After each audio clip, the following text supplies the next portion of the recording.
أعوذ بالله من الشيطان اللعين الرجيم بسم الله الرحمن الرحيم ونفخ في الصور فإذا هم من الأجداث إلى ربهم ينسلون قالوا يا ويلنا من بعثنا من مرقدنا هذا ما وعد الرحمن وصدق المرسلين إن كانت إلا صيحة واحدة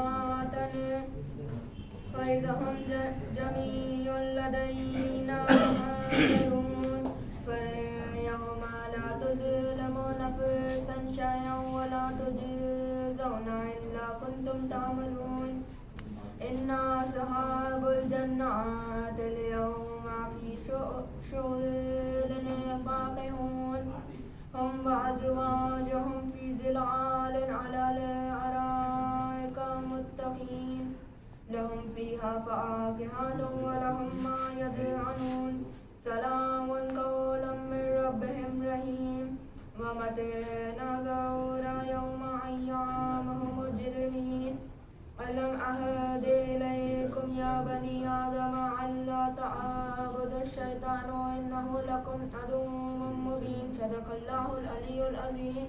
اللهم صل على محمد وآل محمد.